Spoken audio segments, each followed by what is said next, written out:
You're listening to the Hour of the Time. I'm William Cooper. Well, ladies and gentlemen, this is the fourth day of our conference, and we have some people out here who are waterlogged with information. They are dragging around. Yes, sir, because we keep them busy from the first thing in the morning when they get up until about 11:30 at night. And if they didn't have to sleep sometime, we'd keep them up all night. Tonight we're going to be talking to one of the most popular speakers here this week, and I'll tell you all about him in just a couple of moments. Herbalist Michael Cottingham. Hello, Bill. Hello, Michael. You know, you're quite popular around here. You're almost as popular as Michelle. Well, she's a hard act to follow. Her information is vitally important for all of us, as well as herbal information. Well, yours is too. She just had, let me see, she had 8 more hours to talk than you did. And I'm sure if you'd have had that much more, it would be a real toss-up. I really enjoyed your talk. You talked for 4 hours about a lot of things that I didn't know. I didn't know that I could just walk out my door and up the street a little ways and grab some bark off a tree and make my pains go away. Well, it can be quite easy. It's herbal medicine is, and our relationship with plants dates back eons, thousands of years, and it seems only recently in the last 50 years have we gradually been driven away or almost forced away from the natural world and our relationship to plants. And it really is quite easy. I think a lot of people think that herbal medicine is complex, but I don't think it is, really. Well, after listening to you talk, I don't think it is either. And by the way, I was only joking. You're probably right up there with the very best people here. And everybody, and I mean everybody, really was sitting on the edge of their chairs and really enjoyed what you had to say. And I personally learned a lot. And you gave us all a sheet of concoctions that we can mix ourselves if we can identify the plants to concoct with. But this is just amazing, because what I heard you say was everybody listening to this broadcast, if they were to listen to you, could save an awful lot, thousands and thousands of dollars in doctor bills and money that they spend for things that they really probably shouldn't be buying. And things like that. Why don't you just start off and just go into whatever you want to go into? And if we have time later, folks, we'll open the phones and let you call in and talk to Michael. But I got to tell you something right now. This man is a wealth of information that we all need to listen to. Well, Bill, it's much more than just money. It's sure you can save money on herbal substitutes, and many of the herbs will actually allow you to wean yourself away from prescription medicines. But the herbs represent much more than just a money-saving opportunity, much more than a medical, medicinal substitute. They represent a way of connecting back to nature and back to the land and back to something that provides a lot of freedom and a lot of hope for your spirit. And good health. But you see, I know my radio audience. If I don't connect it with money, they're not going to listen as hard. Well, it's like money's something you chase after, and often some of the best things in the world are right in your backyard, like herbal medicines. You know, what really impressed me is everything that you showed us. and I mean everything. You came in here with a big bucket full of plants that you collected between Silver City, New Mexico, which is where you live and where you do your business, and the research center in St. John's.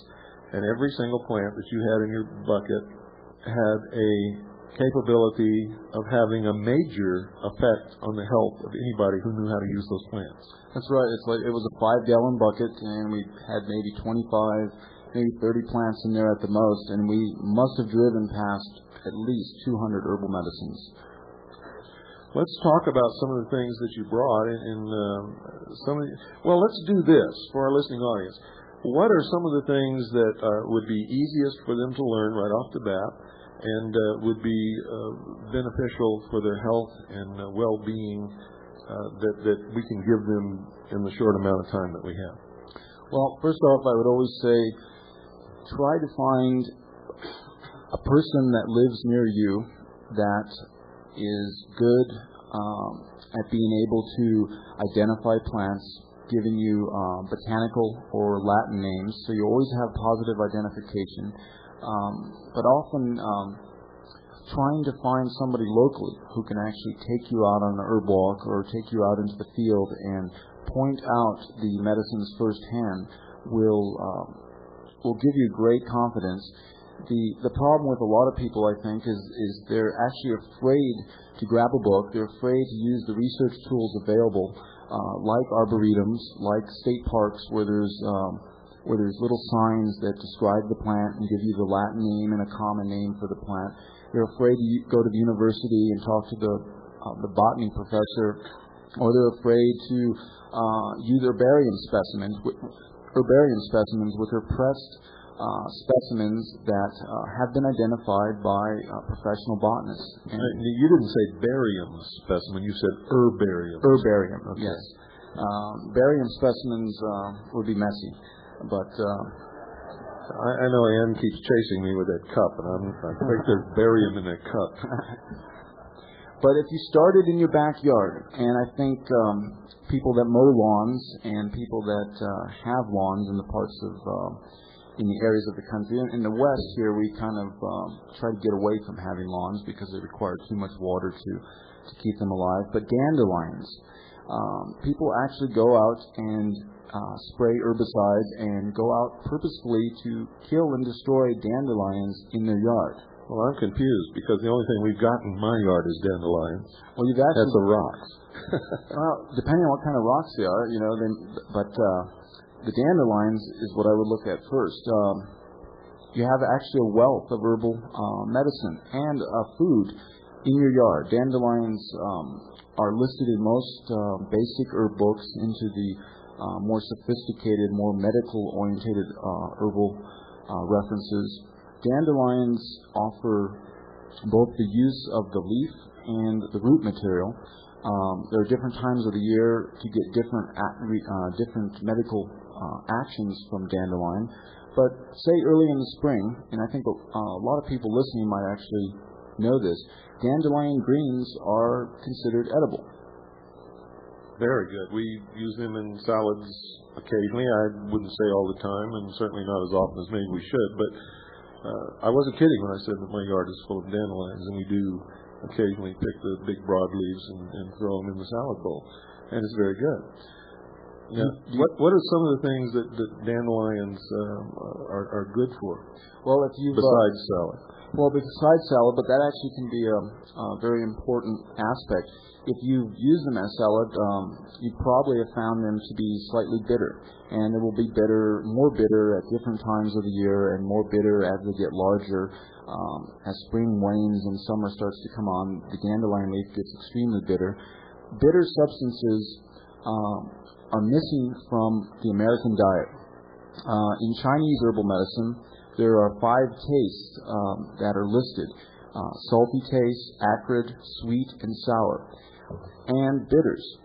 Bitters, we have all the other tastes. The one that's missing from our diet is bitters. And bitters have a tendency, when you use them in greens or you use them in other herbal forms, to stimulate digestion.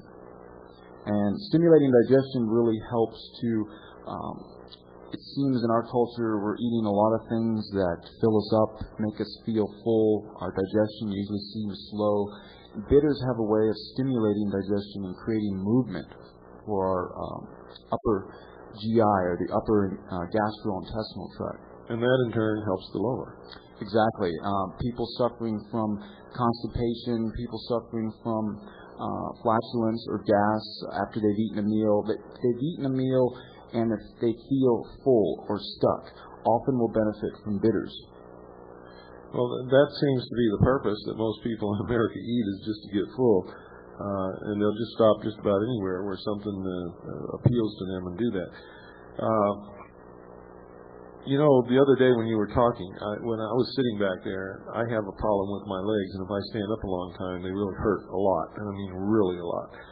And when you were giving your talk, I was having quite a bit of pain, and you were talking about the aspen bark, and that's a bitter also. Right. I can swear to that. Definitely. And you passed around a branch of aspen, and then a big section, I guess about 27 inches of bark, maybe about 1.5 to 2 inches wide, that you'd peeled off an aspen tree on the way over here.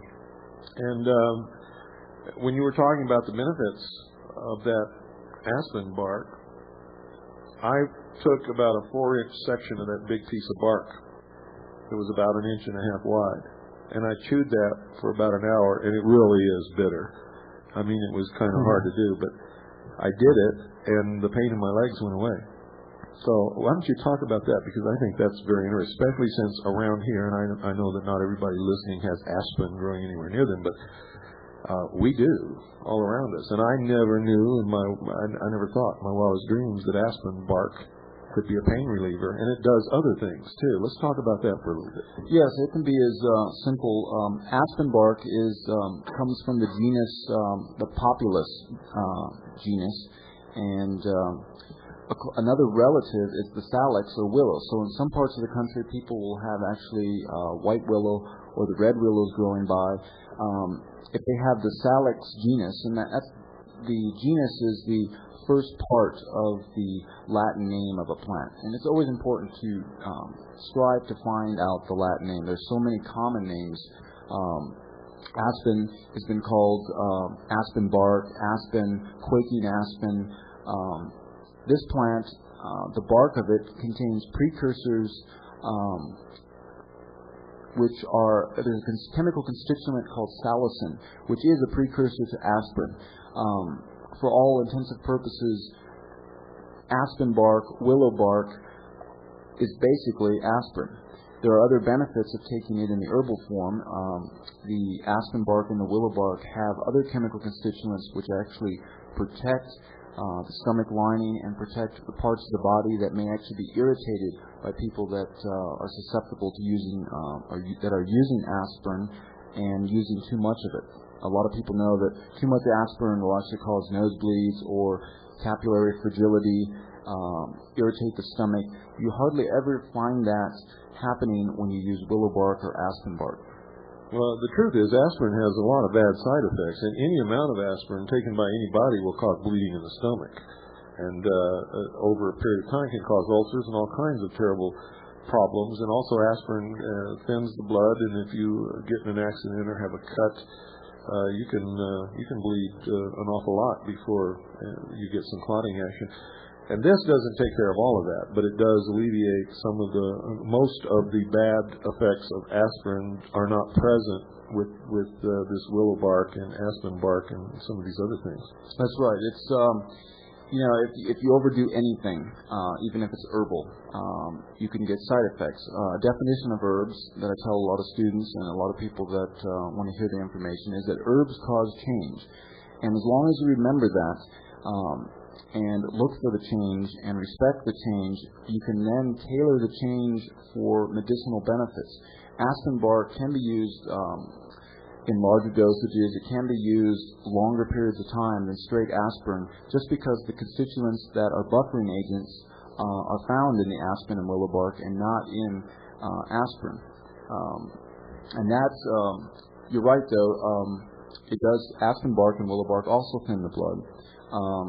you have a greater grace period with using some herbal medicines over pharmaceuticals. Although both worlds are necessary, there are times when pharmaceutical medicines are probably more appropriate for some people. Now, you're you're a great exception to the rule. I mean, you occasionally have medical doctors send patients to you. I mean, that's how good you have been with people, and you're very. I can't find the word, but bending. I mean, you don't just insist that herbs are the only answer, and you're willing to work with doctors, and because pharmaceuticals aren't the only answer either, they're willing to work with you. I thought that was incredible in a society where medicine, the medical profession, especially the American Medical Association, is so bent upon destroying alternative health care. Well, truth seems to come in different forms, and if you really approach healing or herbal medicine or medicine in general and you're looking for truth, you realize there's so many different ways to approach it. There's pharmaceuticals and emergency medicine and surgeries which save countless numbers of people. There's herbal medicines that can actually prevent so many chronic diseases from becoming acute and life-threatening. And there's so many other forms of therapies and massage therapy, acupuncture, homeopathic medicine. All these things have their place and they have their time when you have to sort of match up the appropriate therapy with the person. And some people are not ready for herbal medicine. Some people will not take the responsibility of herbal medicine. Plant medicine requires your participation in your own health.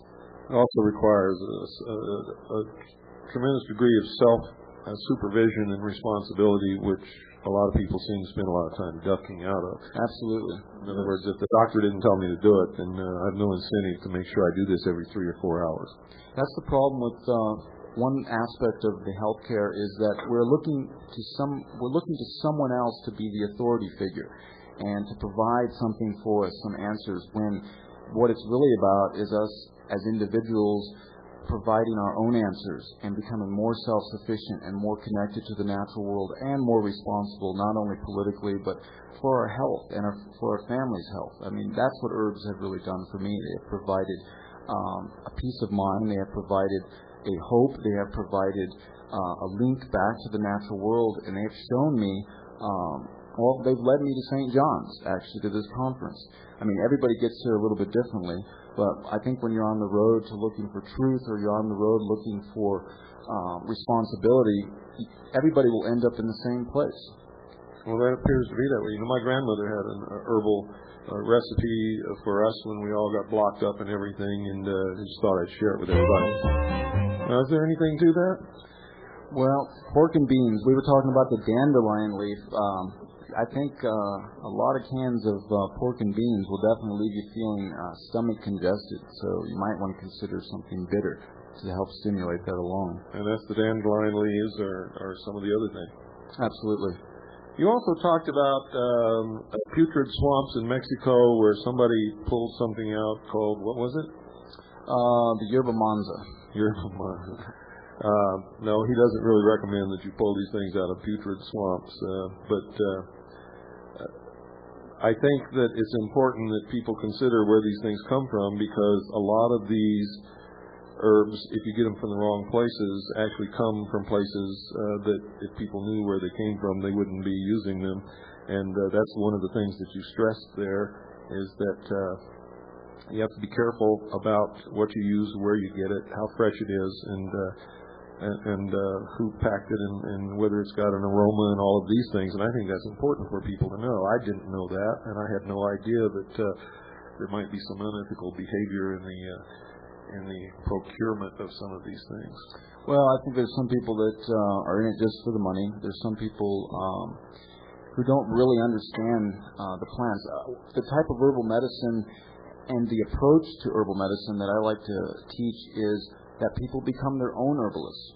Do not rely on commerce to supply you good quality herbs, because you're not going to find it most often. The only person to rely on is yourself, and for you to have the knowledge, for you to know the plants that are around you, and to know how to use them, and to be able to pick them properly, and to steward them so that you do not overpick them, and you pick them in clean areas, and you do all the things necessary to make the stands of herbs better. And stewardship is basically stewarding the herbs that are right around you. Is it true that the fresher herbs are, the better they are for you, or can you get the same benefit from dried herbs or herbs that, well, say I had a strip of aspen bark that I tacked to my wall and left it there for 6 months. Would it still have the same properties or do the same thing 6 months later? Well, something like aspen bark, if you just dried it in a little cardboard flat or on a screen and dried it and then put it into a jar and left it as whole as possible, would be good for 6 months, maybe up to several years after the time you picked it. If it was ground up and you bought it in capsules and you know, when these herbs are picked and they're shipped off to commerce, and people then, the middleman then gets them and grinds them up and puts them in capsules, and they go through the distributorship and all of commerce.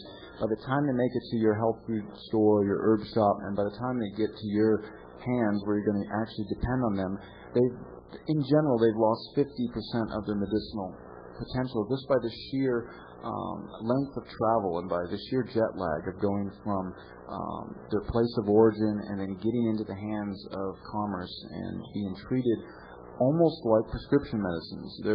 And people really miss out when they just go out and buy these things in jars and they never get an opportunity to pick their own plants that are around them. The thing that evolves for people when they actually do this ancient art form is amazing. Your life really changes for the better when you pick your own plant medicines. And a lot of these, as you pointed out, are within walking distance of almost anybody's home unless you live in a parking lot in Los Angeles. Yeah, but even then you'll find, I don't know if I'd want to use them considering various polluting factors, but even then I have seen good herbal medicines growing in the cracks of sidewalks on Santa Monica Boulevard, and they're everywhere. And I don't know, some places they may not be clean enough to use, but once you become able to recognize and identify them, you really feel confident. Everywhere you go, you recognize these old friends. These medicines are everywhere.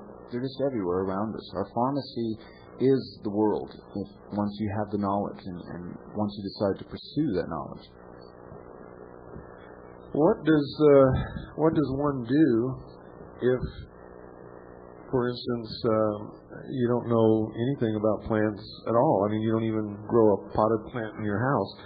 What does one do to become acquainted with the basics of plant identification and what plants you could, say, grind into a powder and put into capsules and use in your own home for better health? For instance, I'll tell you right now, you don't want to do what I did and grab 4 inches of aspen bark and chew it all afternoon because it doesn't taste good at all. But I could grind it up and put it in capsule form and swallow. I was just in so much pain that I didn't care how bad it tasted at that point. But you could put it in capsules and take it and not have to mess with that taste whatsoever. But how do people go about getting started like that? I would say if there's no herbalist, if there's no botanist, if you do not have access to a library, definitely libraries. Go to the library. I mean, hardly anybody seems to use libraries anymore. There's many good books on herbal medicine and alternative medicine in most of the libraries. But go to your kitchen cabinet and look at the spices. If you have no plants growing in your house and you're totally house plantless and you're totally the natural world is totally alien. The only thing that you see is sod, lawn every day. Go to your kitchen cabinet. Everybody uses spices. They either use ginger, rosemary, thyme, sage, tarragon. All of these common spices, as we consider them, have medicinal uses in their countries of origin. We use them in small amounts as spices. If you grab a few books and start to read about them, you will find that each one of these common neglected spices are medicines that you've had in your kitchen cabinet. Many people, I'm sure, have suffered with a headache, a migraine headache perhaps, or just a end of the day type of headache. And believe it or not, they probably had rosemary in their little spice jar in their kitchen. And if they had just known that it may be a quarter teaspoon of rosemary made as a tea, could have been a good vasodilator, could have dilated and relaxed them and actually alleviated their headache. By tea, you mean steeping the quarter teaspoon of rosemary leaves in hot water and then drinking the what do they call it? The tea. Okay. Basically, boiling a little water and pouring it into a cup, adding maybe like I say, a quarter teaspoon of the rosemary leaf, and then letting it set in the cup for a good 10 to 15 minutes so that you actually use the water as a solvent to leach out the chemical constituents, to pull them out into the water. That's basically what a tea is a weak solvent that is pulling out the chemicals, the medicine out of the plant into the water so that we can drink it. We don't have to chew on the plants and graze on them, which is another way of actually, cooking with a lot of these things, actually bringing medicinal benefits. But yeah, it's basically a tea. Now, once one learns to identify the plants and everything, there's various methods of drawing out what you need from these plants to use. And one of the things you showed us is to use a solvent such as alcohol. Now, there are many different kinds of alcohol out there, and some of them are quite deadly if you use them and drink them. So, what kind of alcohol would one use, number one? And how, for the things that could be used with this alcohol? Of course, you don't take a quart bottle of alcohol and soak some plants in it and then drink a quart bottle. As you very well pointed out, you use drops in something else, and whatever it is that helps you is drawn out of the plants into this alcohol, which acts as a solvent. But what kind of alcohol specifically is best for that kind of thing, and how do you treat the plant in order to get the alcohol to make the best use of what it can draw out of those plants? Well, it seems to vary quite a bit. Let's remember that teas, in the old days, whatever that means, but long time ago, we ate a lot. We grazed. We were hunting and gathering and foraging, and we would eat a greater variety of things than we do now. Teas then evolved to be probably next to just eating the plants, tidbits of them. Teas actually are a very adequate vehicle, but some plants actually have a lot of barks and a lot of roots, and sometimes gums or saps are not water soluble. And so things like vodka or a little rum or a little whiskey, or there are such things in parts of the country as Everclear, which is 96% alcohol. Sometimes, and you said that was really the best, was the 97% for doing this. It's of all the alcohols that you can obtain from a liquor store or from a pharmacy, the main one to stay away from.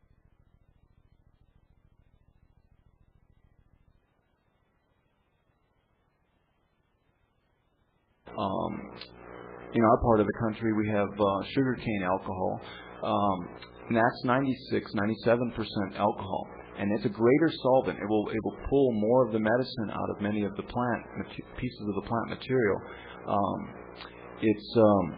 And that's where you really want to find somebody near you, or go to a seminar, or go to a place where they will actually teach you the old pharmaceutical techniques. And this is not this isn't something that new herbalists have made up. This was the standard way, with a little modifications to make it a little bit more exact. This was the standard way that they made medicines in the 1800s. And some of those were quite good. In fact, from what I understand from some people who have developed a reputation for knowing what they're doing, some of those medicines are better than the medicines today that have taken their place, and safer. Absolutely. Many. In fact, many of the big names in the pharmaceutical industry started out by making herbal extracts. And at some point, somewhere along the way, there was a decision made to try to patent the herbs and to patent the plant materials, and it could not be done. And so that was the beginning of the end for herbal medicine. When it could not be owned, when it could not be controlled, pharmaceutical refined drugs actually began to develop. Okay, don't go away, folks. We'll be right back. Well, Michael, you feel like going to the phones? Yeah, let's do. Okay, good evening. You're on the air. Yes, Bill? Yes. I just wanted to know if y'all are on the satellite network as well. Yes, we are. Okay, could you tell me what the satellite channel is? I'll be happy if you call tomorrow. Tonight we've got a guest, and I appreciate it if you guys would call in to talk to Michael, because you're wasting our time. He's only on here for 1 hour. Good evening. You're on the air. Yeah, I was wondering, is there any kind of natural herbs? Radio feedback for hay fever? What would you recommend?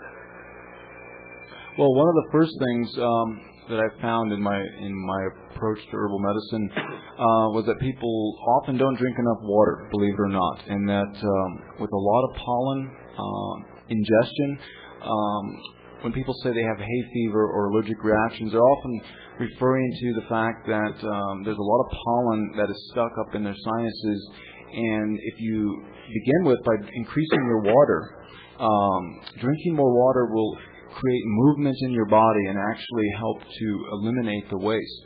Some of the herbs to consider, you might consider improving your circulation in general, and a light cup of ginger tea, which ginger is pretty much available either in your spice cabinet or at the grocery store. Taking a fresh root of ginger and grating it up to about a half teaspoon to a teaspoon per cup, and steeping it in hot water for 10-15 minutes, and then drinking that will improve circulation. And many of the problems I've seen over the years stem from two things: lack of circulation and lack of drinking enough water.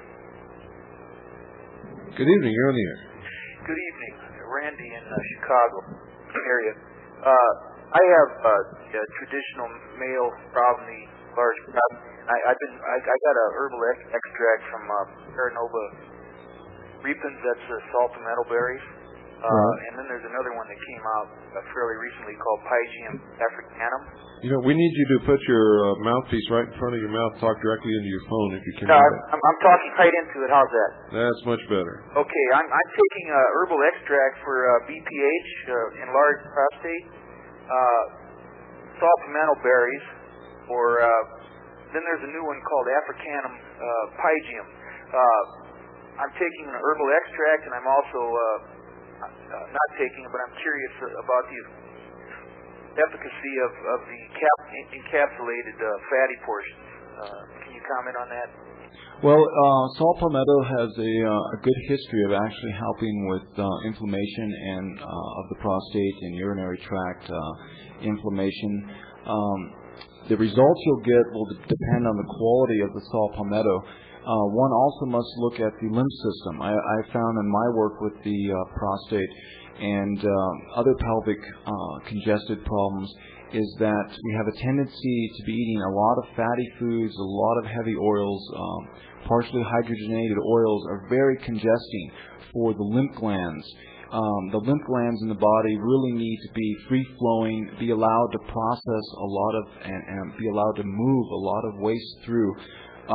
When our diet's heavy in fats, we don't drink enough water, we don't exercise, we're not moving our bodies enough, our lymph system will tend to be congested. So you might consider cutting back on the oils, the heavy fats, finding herbs.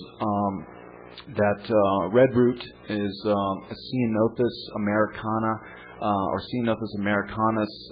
There's different species of red root, and reading up on it, because that is a very good lymphatic herb which will help to move and strengthen, help to move the lymph flow and help to strengthen the lymph tissue, and exercise your lower waist more, and drink more water, improve your lymph circulation, and stay with salt palmetto for a while, because it has a good reputation of actually being perfect for that particular problem. Is that the one that you told us yesterday was specifically good for prostate problems? We talked about the red root, and out west here we have a thing called ocotillo, which is a cactus, a relative of the cactus. It's I think it's a relative of the octopus too. Yeah, that's exactly. It looks like a land octopus with its legs stretched up towards the sky. But the bark from the ocotillo helps with pelvic congestion and lymphatic movement. You might also, if you have people that have prostate problems, often have other pelvic problems. They often have varicose veins. Because they have poor venous return, they have poor circulation coming back.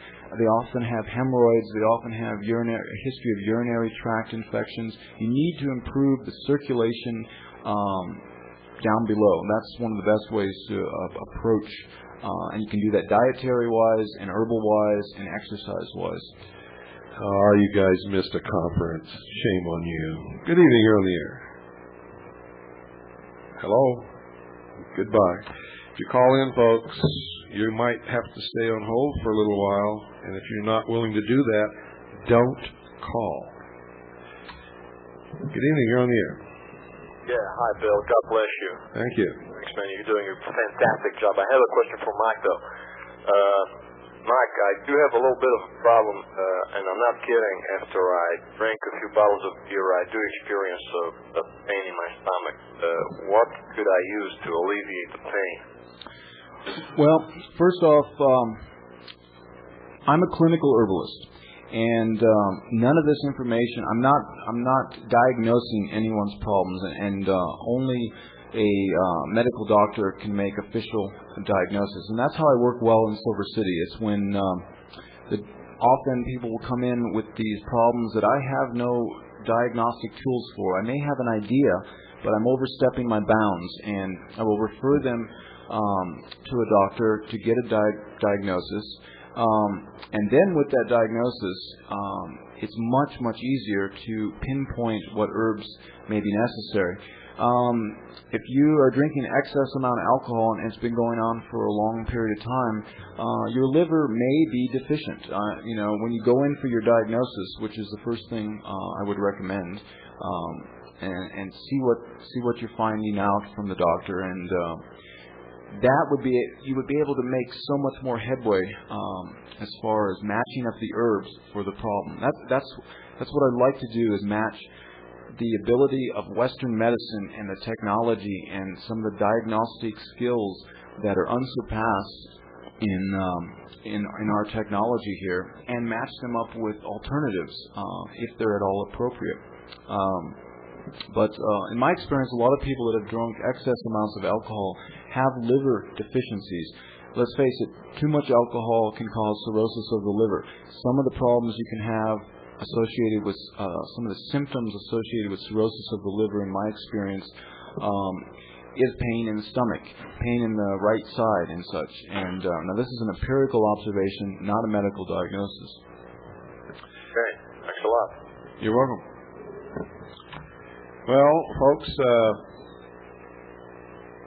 what you're hearing tonight from Michael is just indicative of what everybody here has been hearing from everybody who has been speaking here. We've been having an awful good time, and there's some good people here.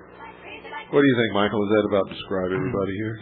Well, crazy from just from the pressure of the days, but I'll tell you, I'm so happy that I was able to make it. There's some of the best people, some of the most concerned people that I've met in a long time. I mean, it's so nice to be around this many people that share some of the same concerns.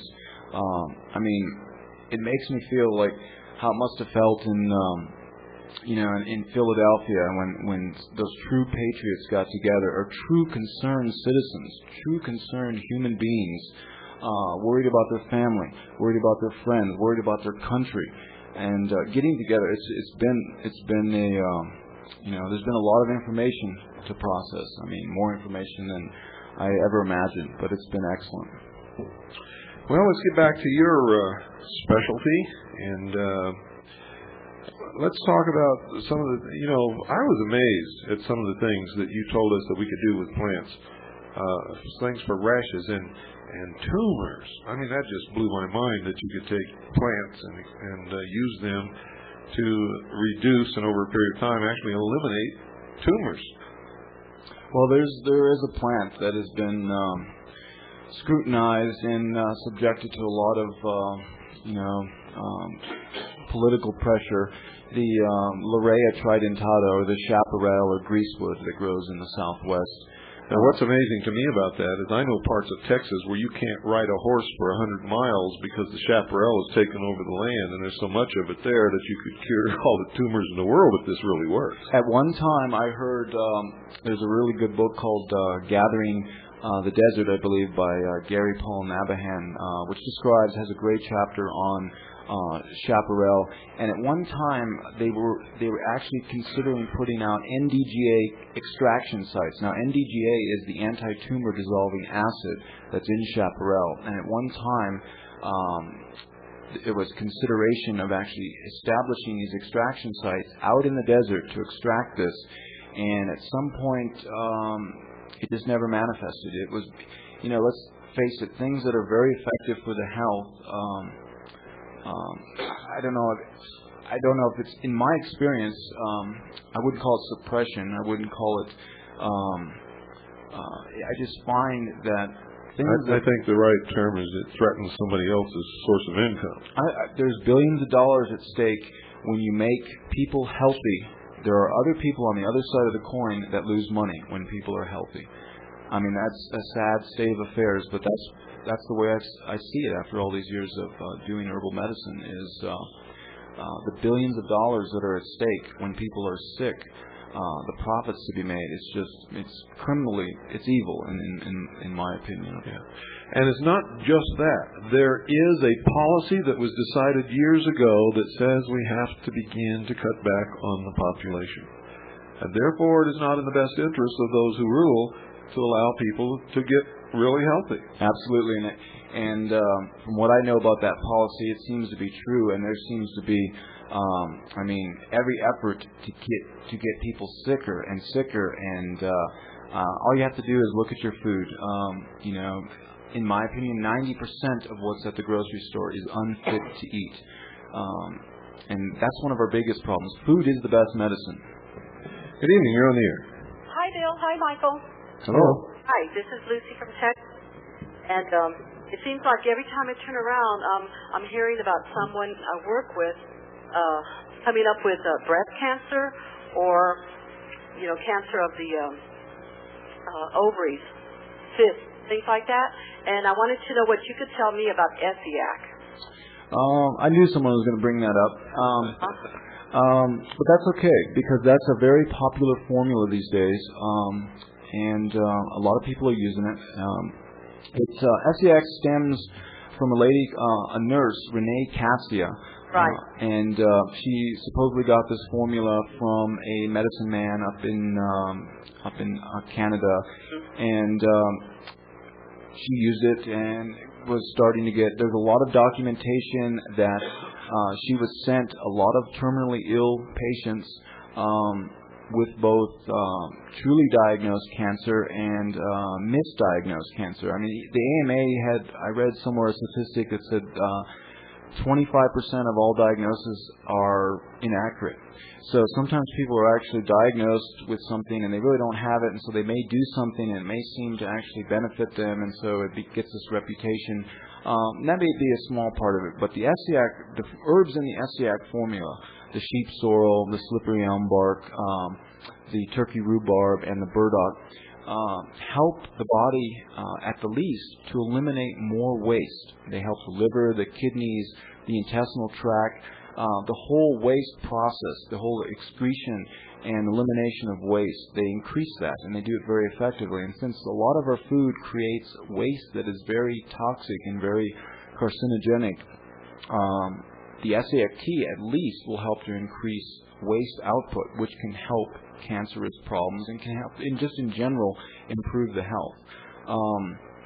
But there's a lot, for those that read about the SEAC and get the various books out there, they actually can see, and Renee Cassia's story is an amazing, beautiful story, her fight with the Canadian government, and it's just, it's well worth reading because it shows you another aspect. Many of the cancer therapies have been suppressed and downplayed and torn apart by various establishments and various businesses just because they worked. And there are many other alternatives besides SEACT, one of which is to strive to eat more organic food, more clean food, whether it's meat or vegetables or water. The goal is to actually strive for cleaner food and water. That will prevent more cancer than any herbal teas and any magic formula out there. If SEAC has the capability to build up the immune system, like for AIDS patients? I think the fact that it can eliminate waste will take a pressure off the immune system. If our eliminating functions, if our body's ability to eliminate waste is impaired because we have too much of it, or we're weak from our food, or sick from, just that simple fact of getting more waste out of the body will definitely take less, will improve the immune system by just allowing it to deal with more serious pathogens and more serious problems. If our body is fatigued and stressed because we can't even simply excrete more waste, definitely our immune system is going to be fatigued, and definitely SEACT can actually improve the immune system by that function. Okay. Also, I've read that dandelion root will help with hepatitis. Have you heard that? I have. There's several books will mention that. Okay. I'm not quite sure of the exact action of it. It does stimulate liver enzymes, does stimulate the liver. Hepatitis is, from the best I can remember the definition, is an inflammation of the liver, and due to a pathogen or due to a infestation from, I can't remember if it's a bacteria or a virus, but dandelion can be cooling to the liver and help to stimulate the liver to improve its functions a little bit better. So when you're under stress from hepatitis, dandelion has been traditionally used with good success by many herbalists that I know of. Okay, good. Well, thanks a lot. Thank you. You're welcome. Thank you for calling. Now, when you say cooling, you don't mean temperature-wise. That's a description of something else. And you talked yesterday about hot plants. Right. Good point. I mean, organ systems seem to get cold, congested, or stagnant, and often they can go the opposite direction. They can get excessive, hot, and heating. And I'm kind of like taking from the Chinese and taking from my own observations, because the Chinese talk in a lot of those cooling, stagnant things. But my tradition has been sort of scraped together from the Mexican herbal tradition, from Chinese herbal medicine, from my own observations, from, people may be interested out there. I've gone to, I have a degree or diploma in clinical herbology, but it's absolutely worthless because it's like, it's not a recognized medical profession in this country yet. And it's been hundreds of authors and hundreds of people that I've met that have added to my knowledge, and actually just getting out there, learning the plants around me and doing it and gaining the respect of the medical establishment, and knowing my boundaries, knowing when I don't know something about the human body, because there's no sense in taking chances with it. That's one thing that I really like about you, Mike. You're incredibly honest about what you do and what you can do and what you can't do, and you don't rule out all the other methods of healing and helping and making people healthy. And I've met so many people. For instance, I've met herbalists who say, well, herbs is the only way to go. Don't ever go to a doctor. Don't do this. Don't do that. And I've met doctors that say, medicine and pharmaceuticals is the only thing that will help you. And I've talked to other people who are just as rigid and stuck in their ways. And to me, that's like being constipated. Absolutely. It's one of the things I like to teach about when I teach herbal first aid or herbal paramedicine or what have you, is that first aid is it's the first thing you do, and it's with whatever tools you have on hand. And if I have a broken leg, I'm going to be in a lot of pain. I'm going to want to go to the emergency room and have somebody professionally set it. But I'm going to use herbs instead of antibiotics, and I'm going to use herbs instead of some of the pharmaceutical painkillers. And we can use it all. We just need to want to do it and need to wake up to all the different alternatives of medicine that are out there. One of the things that often comes up on this broadcast when people call in, especially if we're doing a program on how to survive, are what to put in your kit for later use if you have to head to the hills or something. And one of the things that always comes up is, how do you purify water? How do you get Guardia out of the water? How do you get germs out of the water? How do you make sure that you're not going to get some parasite or some terrible disease from drinking water? And it's all, people spend a lot of time thinking about this and putting chlorine drops in and getting iodine things, and they have tablets, and you boil your water and all this, and you just went over and picked something off a tree and threw it in there and left it for a few hours, and according to what you taught us, this will kill everything in that water. There's a lot of good herbs out there that actually are antifungal and anti-parasitic, and also antibiotic. And similar to antibiotic, I like to think of, instead of antibiotic, they're immunostimulants, because antibiotic means anti-life, and that's what antibiotics do very good. They go into the body and kill everything. And when you have a need for antibiotics, it's important to use them. Everywhere in the country, there's really good antifungals, antiparasitics, things like black walnut, things like sage, things like wormwood. Nobody's without a good antiparasitic, and all these things could be put into water, into your canteen, into 5-gallon buckets of water in various amounts to kill the parasites in there that in turn could actually damage you. What was this mossy substance that you recommended to us? That was called usnea, and it droops down, it's a lichen, and droops down off of the trees in the high mountains, off of fir and spruce trees. It sort of looks like Spanish moss that you see from the south, but it's totally unrelated botanically to that. Well, thank you, Michael, and thank you for being our guest tonight, and thank you so much for that wonderful presentation you did yesterday, and you offered to help us out, and I think I'm going to take you up on it. I think Michael's going to be a regular, at least maybe once a month or maybe once every 2 months, whatever he has time for on this show, because I think that he has the capability of helping an awful lot of people. Good night, folks, and God bless each and every single one of you.